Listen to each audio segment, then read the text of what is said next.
Do you have that Pink Floyd album that's supposed to sync up to The Wizard of Oz if you press play on the second line, Raw? Kind of works, but only as much as if you played Metallica or the Backstreet Boys against the film. Yeah, left them to the back. Thanks.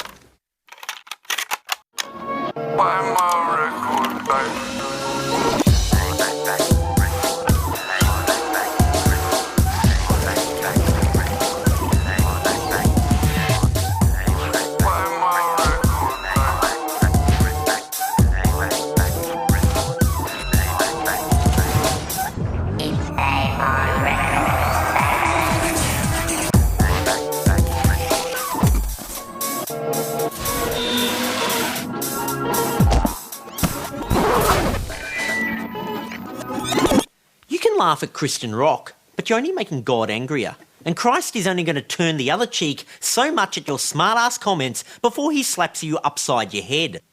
So how did all this Jesus pop come to pass? A nun from a Belgian religious order, Sister Janine Decker, took the name The Singing Nun and hit #1 in the USA in 1963 with Dominique. She was a controversial nun, and other of her songs was Glory Be to God for the Golden Pill, a pro-birth control anthem.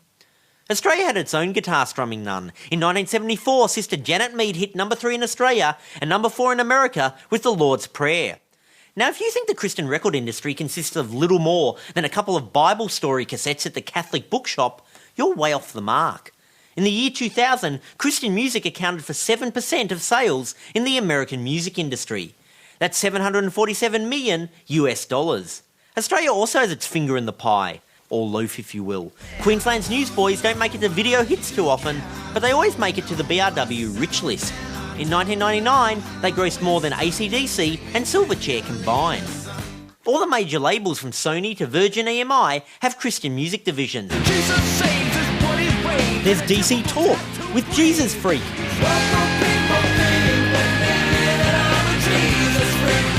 There's Super Chick and their pro-abstinence song, Barlow Girls. No girl should feel she has to trade her body for love or be an old maid. And yes, there are guys who are willing to wait. Then there's Jump 5 with Spinning Around, going for the Christian S Club 7 angle.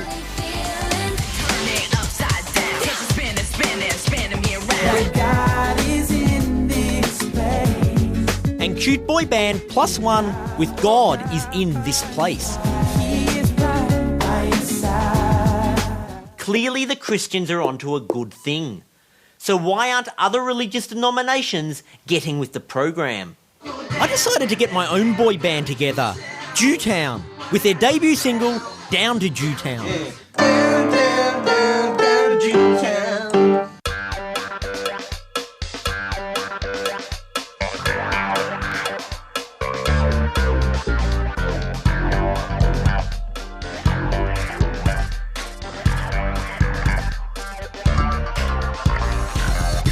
Often ask me what's this cap up on my skull. I see the Bible said to put one there so I won't go to hell.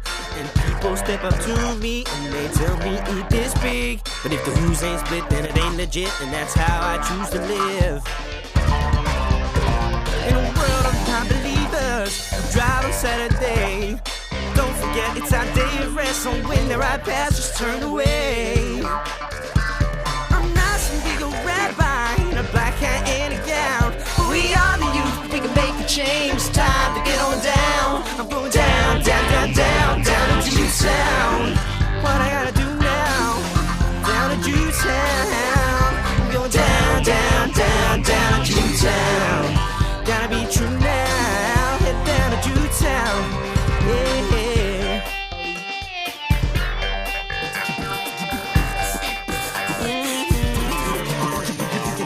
People run and ask me why you read from right to left. I say it's not that complicated, it's the Hebrew alphabet.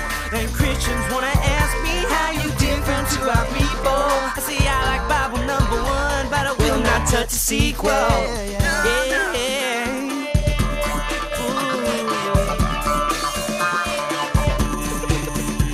And it's crazy makes the world where sinners are the rage. You gotta take that Torah off the shelf and read every page. Take what you learn at synagogue, spread the word downtown, where Jews from the streets kicking out beats, and it's time to get on down. I'm going down, down, down, down to Jtown.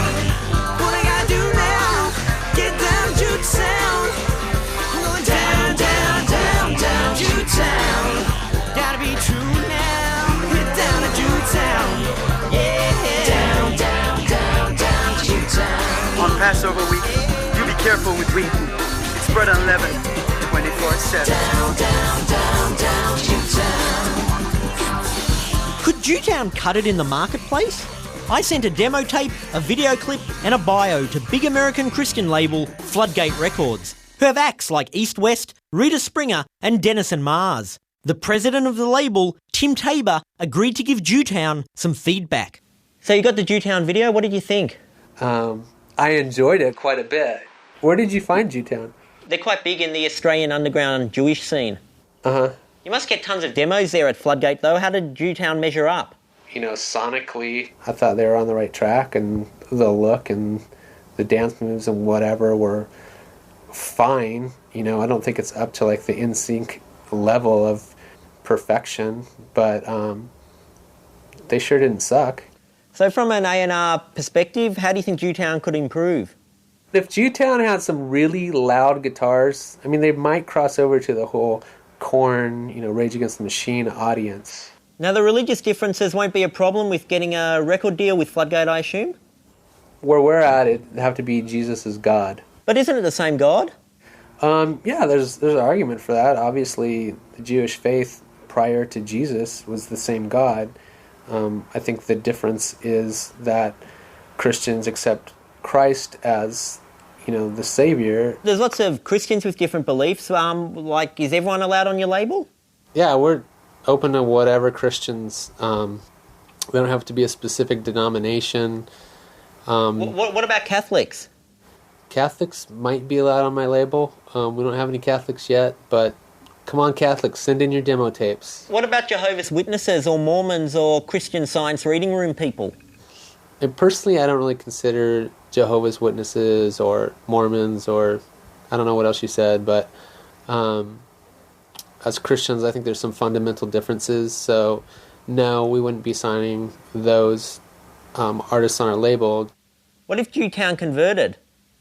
Yeah, I mean, then I believe they would be accepted in the Christian market if that's something that they personally wanted to do. Obviously, you wouldn't want to do that for a record deal.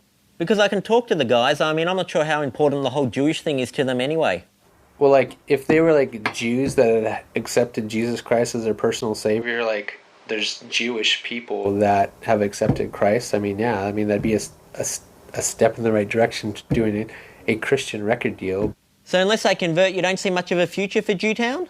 Maybe it appeals to, like, a narrow demographic of the 13-year-old Jewish kids, but they're going to be hard to have some widespread appeal. So no Jews, no Mormons, but Catholics maybe? Yeah, so the vibe I'm getting is you're not interested in signing Jtown. No, we would not consider taking on Jtown. Obviously, there's the faith barrier to overcome, but they're just not something that I'm looking to sign right now. I'm going down, down, down, down to Jtown. Catholics can send their demos to Floodgate Records, 14151 Newport Avenue, Suite 203, Tustin, California, zip code 92780. I didn't always work 9 to 5. In my youth, I was frontman for seminal urban Australian hip-hop group, or posse if you will, Raspberry Cordial. Formed in 1990, or as I like to refer to the era, Year 12, Cordial was a funky two-piece, consisting of Chris Lumsden on keyboards and computer, and myself up front, with the skills to pay the bills, delivering the rhymes. My good friend George Weinberg played drums for one rehearsal, but then I thought, what the heck, let's just get a drum machine. The magic was about to happen. By first year uni, we'd already cut our first cassette, the classic Melbourne Tram. 7 o'clock in the morning, I fall out of bed. I get my school bag together to the tram stop I head. I arrive at the stop at 20 to 8. No surprises, the tram is late. I can't recall it ever. Clearly we were on our way. We went on to win the 1992 RMIT Battle of the Band competition. Sadly, we then lost the state finals against a bunch of shoegazing, grunge guitar strumming, no hair shampooing Nirvana wannabes who sadly didn't take their emulation of Kurt Cobain to its logical conclusion. Despite the setback, we secured a deal with the state government-funded Push Youth Music Initiative and put out our debut CD. One local station, 89.9, Hits FM, put it on rotation, and it spent a number of weeks in their top 10 request chart. I once tried to ring up and vote for it myself, and the girl at the other end of the line recognised my voice. I hung up fast. We hit the road, playing gigs at the Punters Club, the Tote, some pub in Geelong and some school in Shepparton. Unfortunately, we never played the same place twice. Tensions began to develop between Chris and me when his mother took me aside and suggested that perhaps I was taking up too much of the limelight and maybe I should develop some back and forth banter with Chris in between the songs. I said I'd take it on board. Then doubts about the whole band thing began to escalate when some Melbourne University media studies students who'd been working on a Raspberry Cordial music video pulled out without explanation, obviously eating into their bucket bong time. Then the only A&R guy in the whole record industry who had shown any interest in us whatsoever was fired from Sony. Then the final nail in the coffin. We played RMIT Orientation Day supporting the Sharp, and people threw plastic beer cups at us. Then the final straw, on the nail, in the cherry, on the cake, in the coffin. Whilst my girlfriend of 2.5 years was dumping me, in a throwaway line in her breakup diatribe, she mentioned that the band was really embarrassing and that people were laughing at me behind my back. At 7 in the morning, I jump out of bed. I get my school bag together. To the tram, stop ahead. I arrive. Anyway, the point I'm getting at is I know what it's like being in a band on the road. The touring, the sweat, the endless grind of entertaining a pack of ungrateful plastic beer cup throwing freaks. And for what? I know you've probably heard of the over-the-top, no expenses spared, hedonistic, pampering to every whim treatment rock stars receive whilst on the road. Like Cher with her fruit platter, her 10 bottles of Poland spring water, her 8-foot table covered with white tablecloth and large assortment of fresh-cut lilies and gardenias, or the Red Hot Chili Peppers with their basket of rice cakes, their 1 quart of fresh natural papaya juice, their small bowl of whole pitted dates and figs, and their freshly cut ginger root. Well, let me tell you, there was no fruit platter for Raspberry Cordial, no cheese platter, no small bowl of whole pitted dates, and not even one solitary freshly cut ginger root. You know what Raspberry Cordial got? 2 free drinks from the bar. No spirits. If I had 3 drinks, the third was deducted from our $60 performance fee. Now, even though Raspberry Cordial was snuffed out by a snide remark by an ex-girlfriend who incidentally straight away started going out with another guy which she married in 6 months, I will never forget how much I would have appreciated a bit of backstage pampering in the manner of which I was unaccustomed. So I decided to do something about it. With the Rockstar Rider Ring of Reward, I intend to give some of the lesser-known musicians in this country the chance to live backstage like the stars. I'm here at St Silas Anglican Church. It's Sunday morning, and behind me, playing pipe organ, is Hugh McGrath. He is 65 years old and has been playing church organ for over 40 years. He is yet to find out that he is a Rockstar Rider Ring of Reward recipient. Congratulations, Hugh. You are a Rockstar Rider Ring of Reward recipient. Please come over and rotate the Ring of Reward.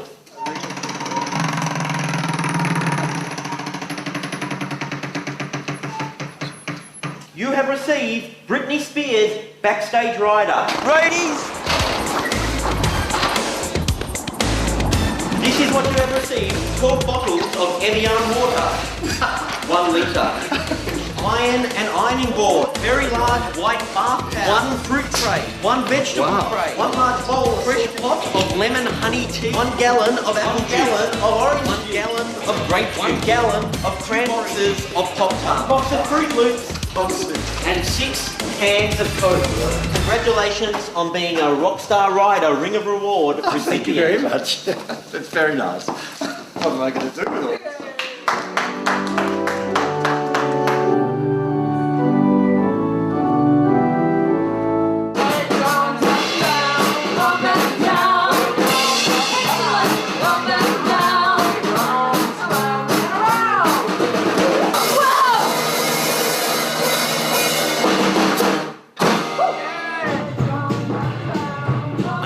Oaks Avenue Family Centre. Behind that door are the Jelly Bugs, a high-energy musical group garden and childcare market.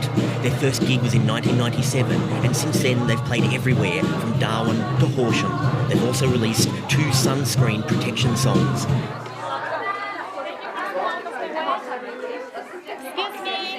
Congratulations, Jellybugs. You are Rockstar Rider, Ring of Reward receivers. Where the ring lands, you win that musician's Backstage Rider. You have number 6, Christina Aguilera. 10 bottles of room temperature, variety of tea, herbal. We have 6-pack Coke, no Pepsi, Carnation, instant breakfast original malt. We have 1 litre full-fat organic soy milk, contain canola oil. 1 small fruit platter, must be organic. We have 1 small veggie tray with carrots, cherries, tomatoes, 1 bottle of Flintstone vitamins, 1 small cheese platter, and 1 roll of film. Please dig in to your ring of reward. Jellybugs, well done. Cheers. And now I'm here at the parents' house of Chris Lumsden, the other half of seminal Melbourne hip-hop act Raspberry Cordial. Finally, we'll be getting what we so richly deserved. Chris, congratulations! You're a Rockstar Rider, Ring of Reward recipient. You have won the Backstage Rider of the Goo Goo Dolls. Roadies! Chris, this is what we never had at the Tote, what we never had at the Punters Club, what we never had when we played that school in Shepparton. You win coffee and tea with coffee mug, £1 package of Mr. Turkey, package of Swiss sliced cheese, a large loaf of whole grain bread, peanut butter and fresh basket of assorted organic whole fruit tray with carrots, celery, 6 bottles of water, 6 bottles of 1 quart of fresh squeezed orange juice, of new white 2 packets of Marlboro Red cigarettes and a 6-pack of Coke. Oh, it does. Brought along some of the articles, some of the press that Raspberry Cordial got. Pushover 93, the ultimate all-ages event, featuring Hoodoo Guru's really big print, John Stevens' slightly smaller print, but still pretty big. Finally, in really small print, we have Murray Wilson and Raspberry Cordial. It never really made it big. It kind of fizzled out a bit after taste test. I actually remember why it fizzled out. I don't want to get into it when, I don't want to mention her name, but you know who, when she broke up with me and she kind of, you know, just kind of fizzled out after that. But you know, whatever, if that's what she feels, that's the thing. No, it's okay. Did you know the state government Push Youth Music Initiative had to crush over 400 copies of Raspberry Cordial's debut CD after only 93 were sold? He knows the inner secrets of the music industry, but for fear of retribution, he must hide his identity. He is the music mole.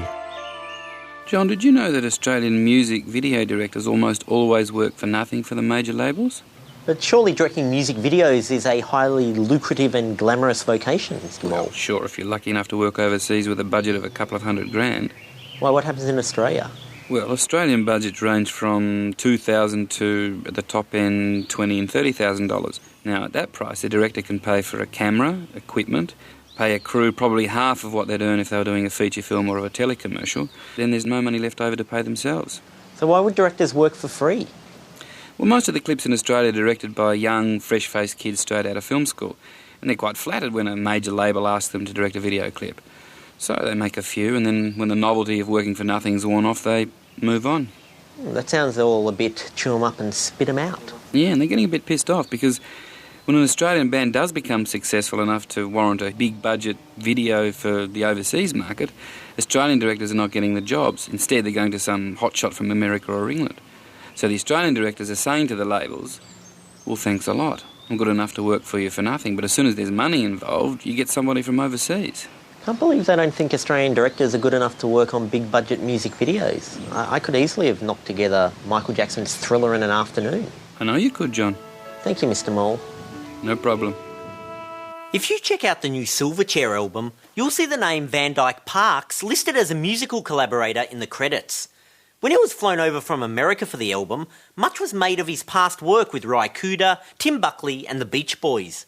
This all sounds pretty impressive, But the bit in his CV that they didn't exactly highlight in Fluoro Texter was that this was the same Van Dyke Parks who in 1968 released Song Cycle. His fans would say it was bold and experimental. His critics would say it was pretentious and boring as fuck. Whatever the case, it was the most expensive album ever produced up until that point in time, and arguably, adjusting for inflation, the most expensive flop in the history of recorded music. How big a flop? Well, his record label Warner's went into damage control and launched a real weird ad campaign claiming Van Dyke Parks was just too much of a genius for the riffraff to understand.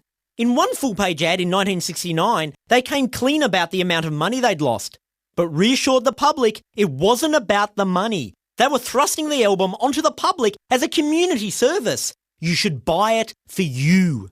Don't do it out of worry for us. We're selling enough Peter, Paul and Mary and Mason Williams and Ron McEwen. We don't need your bucks. Strangely enough, this tactic failed to move units. Time for Plan B. Once again a full-page ad. This time they offered a once-in-a-lifetime Van Dyke Parks 1-cent sale. The arrogant premise behind this was that the all too few people who had bought it had played it so often that they'd worn it out. Thus, send in your worn-down copy with a penny and Warner's will send you 2 new copies.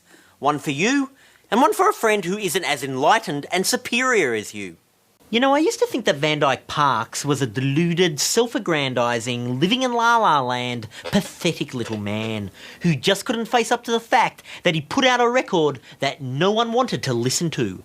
But, sitting here reflecting on my own musical career with Raspberry Cordial, I'm beginning to realise the guy had a point. Sometimes the general public is just too stupid to appreciate musical genius. Which is why I'm happy to announce the Raspberry Cordial Melbourne Tram cassette 2-for-1 offer. Simply send in your worn-out copy of Melbourne Tram with 1 cent and I'll send you 2 brand new copies. One for you and one for an unenlightened friend. Plus, an essay written by myself on why my music was so misunderstood ahead of its time and rejected by the masses, entitled Everyone Else is Stupid, the Van Dyke Parks and Raspberry Cordial story. The Raspberry Cordial Melbourne Tram 2-for-1 offer. Actually make it 3-for-1. John's got a bedroom full of these unsold babies. The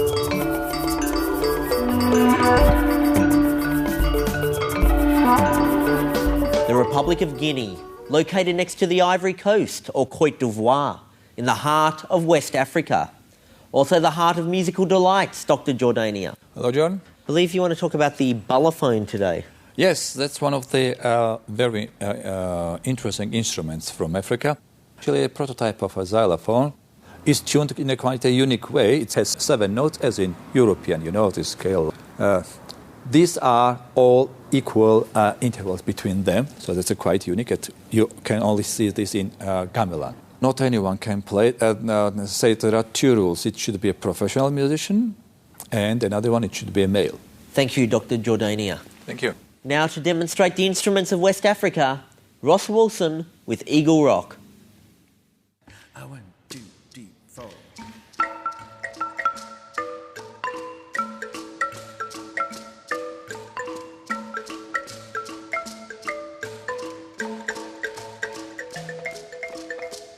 Now listen, we're stepping out. Gonna turn you around. Turn you around once and we'll do the Eagle Rock. Come on, your rock is fine. Give me 1 sign, just 1 sign, we'll do the Eagle Rock. Hey, hey, good old Eagle Rock's here to stay. I'm just crazy about the way we move, doing the Eagle Rock. Oh, oh, oh. Come on fast, you can come on slow. I'm just crazy about the way we move, doing the Eagle Rock. Let's rock.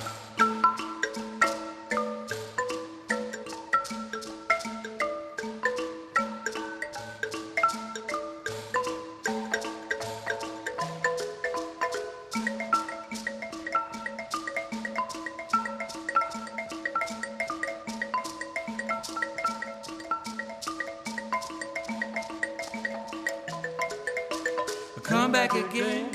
I'm just crazy about you, babe.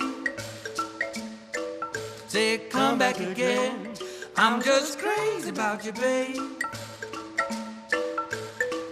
Now listen, we're stepping on.